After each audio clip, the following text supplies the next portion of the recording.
Throughout the day, Draco attended his classes, his thoughts constantly drifting back to you. The hours seemed to drag on excruciatingly slowly as he waited impatiently to finish his classes for the day. The moment his classes ended, he would immediately make his way to the hospital wing, eager to see you again. He would spend his evenings by your side, sitting quietly by your bedside and holding your hand, watching you rest. He would often bring homework with him, but he struggled to focus on it, his thoughts always returning to you and your condition. That day, Draco's Transfiguration class had gone longer than usual. Professor McGonagall had kept the class after the bell to review a particularly difficult spell, and Draco had found himself stuck there, growing increasingly impatient. He fidgeted in his seat, tapping his quill against the desk and stealing glances at the clock, willing the hands to move faster so he could finally leave and rush to your bedside. Little did Draco know that while he was stuck in class, Harry Potter had managed to slip away unnoticed and was making his way towards the hospital wing. Harry had his own reasons for wanting to visit you, but he also knew the last thing he wanted was to come face to face with Draco. Harry's actions had not gone unnoticed by the school's authorities. Both Dumbledore and Professor Snape had been quick to hold him accountable for his recklessness. They had sternly reprimanded him, lecturing him on the dangers and consequences of his actions. Harry had been forced to endure a verbal lashing from both of them, with Snape's scolding, in particular, being exceptionally harsh. Harry felt a deep sense of guilt over the incident. He never intended to cause you any harm, and the fact that you were now lying unconscious in the hospital wing was a painful reminder of the consequences of his actions. Every time he remembered the moment when the spell had struck you, he was overcome with a wave of remorse and self-recrimination.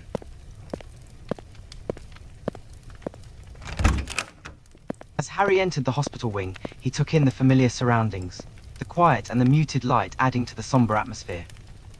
His gaze immediately fell upon your prone form, lying in the bed, the image stirring an array of emotions within him. Guilt and remorse tugged at his heart, and he felt a pang of regret and sadness, seeing you in such a vulnerable state. Humphrey, spotting Harry, approached him with a mixture of concern and curiosity in her expression. "Mr. Potter," she greeted him with a nod, her voice betraying a hint of sternness. "What brings you here at this hour?" Harry straightened, clearing his throat nervously. "I wanted to come and see her," he replied, his voice soft and tinged with guilt. Humphrey gave a slight nod, her expression softening slightly. "She's still in a deep sleep, just like she has been for days now," she informed him, her tone gentle but stern. "She's stable, but there's still no sign of her waking up." Harry swallowed the lump in his throat, nodding slowly in understanding. Can I sit with her for a while?" he asked, his voice tinged with a mixture of hope and hesitation. Humphrey studied Harry for a moment, seeing the genuine contrition in his face. She knew Draco would be upset if he found out, but Harry's expression convinced her that he wanted to make amends. "You can sit with her for a while," she finally relented, her tone weary but compassionate. "But remember, she needs peace and rest right now." "Of course," Harry assured her earnestly. "I understand. I won't disturb her. I just want to be near her for a bit." Humphrey nodded, a hint of understanding in her gaze. "All right," she said, gesturing towards the chair by your bedside. "You can sit there." Harry offered her a grateful nod, before moving over to the chair next to your bedside.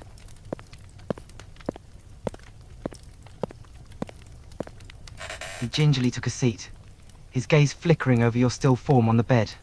His heart swelled with guilt and remorse as he looked at you, and he felt a strong urge to reach out and take your hand, but he resisted.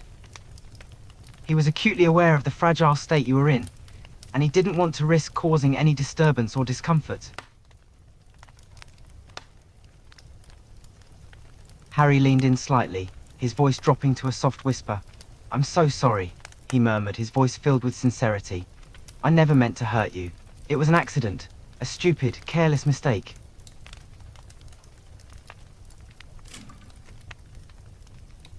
He took a shaky breath, his eyes fixed on your face, the guilt etched deeply into his features. "I wish I could take it back," he continued, his voice cracking slightly. "I'd do anything to reverse it. You don't deserve this. None of this is fair.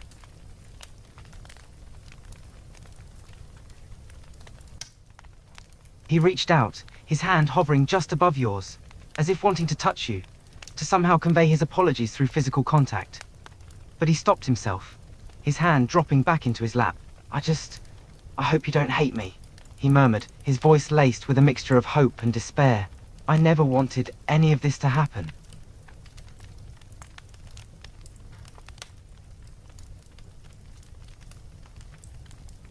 Harry let out a heavy sigh, his frustration and self-loathing bubbling to the surface. He slumped slightly in his seat, his face buried in his hands as he tried to steady his breathing.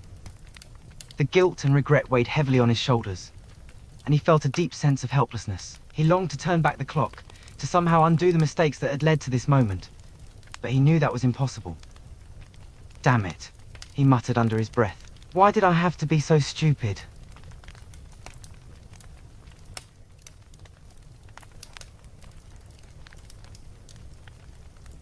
After a moment of hesitation, Harry carefully extended his hand, reaching out towards yours. His fingers trembled slightly as he finally made contact, gently intertwining them with yours. His touch was careful and cautious, as if he was afraid of causing you any further harm. He let his thumb trace tiny, gentle circles on the back of your hand, his eyes fixated on your face, searching for any sign of a reaction.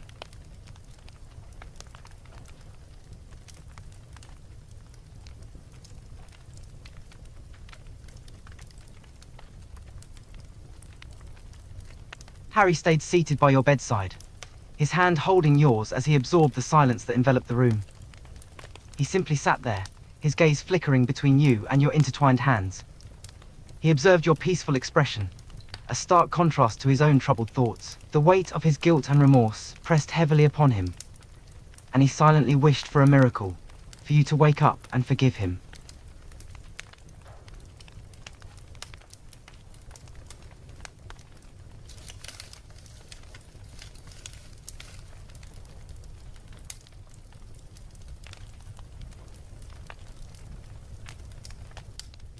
After a few more minutes had passed, Harry reluctantly decided it was time for him to leave.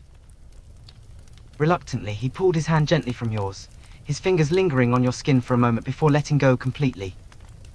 He stood up from the chair, his movements slow and heavy. His eyes traveled over your face one last time, his chest tight with a mix of guilt and sorrow. I have to go, he murmured softly, his voice quiet but heavy with remorse. But I'll come back, I promise.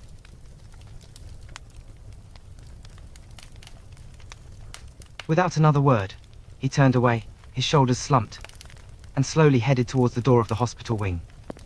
He cast one last glance over his shoulder at you, his heart heavy with regret, before slipping out of the room, the door softly closing behind him.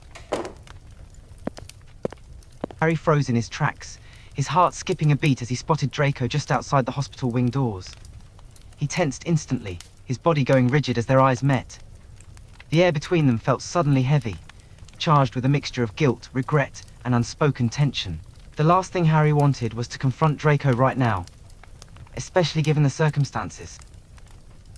Draco's gaze locked onto Harry, his expression a potent mix of anger, hurt, and frustration. His jaw set firmly, his eyes narrowing as he took in the sight of Harry in front of him. "What the hell are you doing here?" he hissed, his words laced with barely contained anger. Harry swallowed hard, the words catching in his throat. He knew exactly what this looked like. Draco finding him exiting the hospital wing, and he could practically feel the anger rolling off of him in waves. I was just... He stumbled over his words, his voice faltering under Draco's dark gaze. I came to see her. Draco's eyes darkened further at Harry's words, his anger quickly intensifying. He took a step closer, his body tensed, as he practically growled out his next words. "To see her?" he echoed, his voice dripping with bitter suspicion. "You have no business being anywhere near her." Protectiveness. "You've caused enough harm already," he retorted, his voice sharp with accusation. "You think you have the right to come here after what you did to her? She's lying there, unconscious, because of you." Harry's words tumbled out as he desperately tried to explain and apologize, his voice tinged with guilt and remorse. I know I messed up. he rushed, his hands clenched into fists. "I didn't mean for it to happen. It was an accident. I never would have hurt her on purpose." "Please," he pleaded, his voice cracking with emotion. I'm sorry for what I did. I never wanted any of this. I would take it all back if I could. I need you to believe me. I'm sorry." Draco's eyes blazed with anger and hurt as he stepped closer to Harry, his words coming out as a sharp accusation. "Yeah, I remember," he spat, the words cutting through the air as he remembered that fateful day. "You wanted to hurt me, and she took the hit for me. And look at her, lying there, unconscious because of your recklessness. You think you're the only one who cares about her, who wants her to be safe. You think you're the only one who's hurting." Draco's voice rose, the pain and protectiveness taking over as he nearly yelled the words, his hands clenched into fists at his sides. "She's my girlfriend," he exclaimed, his voice sharp with conviction. "She sacrificed herself for me, and now she's lying there fighting for her life because of a stupid, thoughtless mistake you made. You don't have the right to say these things. You don't have any idea what she means to me." Draco lost control of his emotions, the anger and hurt reaching a boiling point. In a sudden burst of frustration, he grabbed Harry by the shirt, roughly shoving him against the door. His hand clenched around the fabric tightly, his fingers trembling with the force of his grip. "You have no idea what I feel for her," he hissed, his face mere inches from Harry's. "You have no idea the fear and worry and agony I've been going through, watching her lie there motionless, not knowing if she'll ever wake up again. You have no idea." Harry's eyes widened, fear creeping into his expression as he felt Draco's grip on his shirt tighten. He'd never seen him like this before. So angry, so volatile.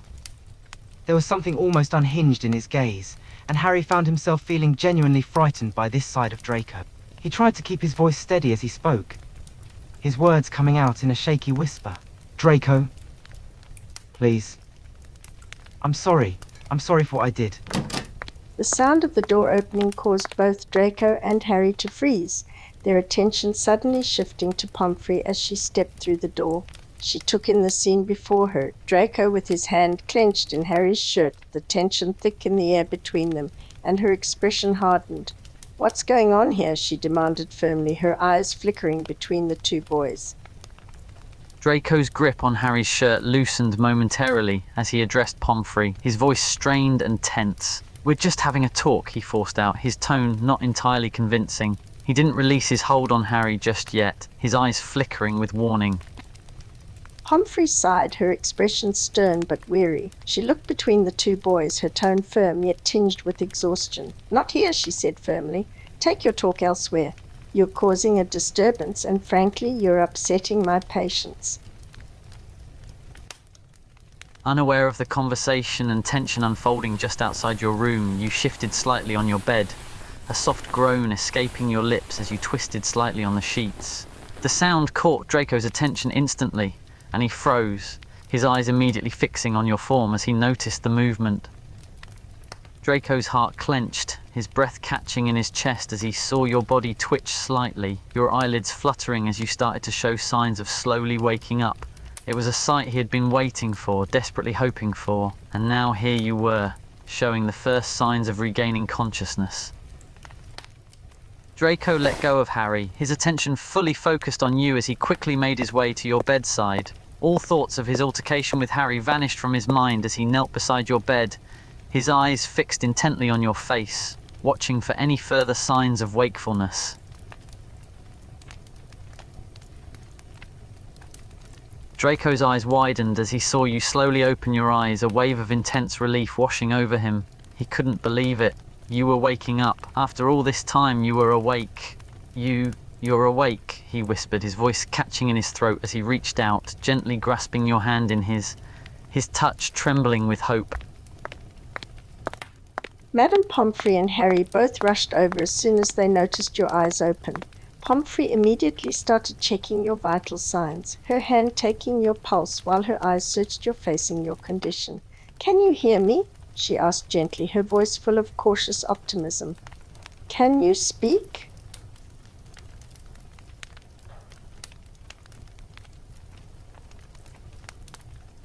Draco's heart leapt at the sound of your soft whisper, his grip on your hand tightening reflexively.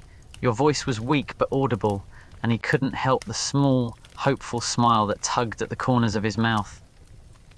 Madame Pomfrey and Harry breathed a collective sigh of relief, the tension in the room visibly easing as they heard your response. Pomfrey leaned in slightly, her voice gentle. "How do you feel?" she inquired softly.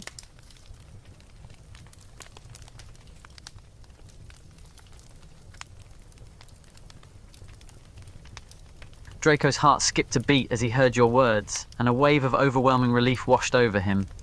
You looked at him, your smile weak but warm, and your expression said it all. His eyes softened, his grip on your hand growing even tighter as he leaned in closer. "I'm so happy to see you awake," he whispered, his voice thick with emotion. "You have no idea how much I've missed you." Pomfrey finished adjusting the pillows and took a step back, taking in your appearance as you sat up in bed. She then turned to you with a slight smile, her voice professional yet gentle. "Once you're feeling better and have shown some grace in recovery, we can consider releasing you back to your dormitories." Her gaze flicked to Draco, a hint of understanding in her eyes, as if recognizing the special connection between the two of you. Draco leaned in, his expression serious as he pressed a tender kiss to your hand. "I'm going to get you out of here soon," he murmured, his gaze locking with yours intently. "I promise." His grip on your hand tightened ever so slightly, his determination evident in the set of his jaw. He wanted nothing more than to take you away from this place, to take care of you and protect you from any further harm.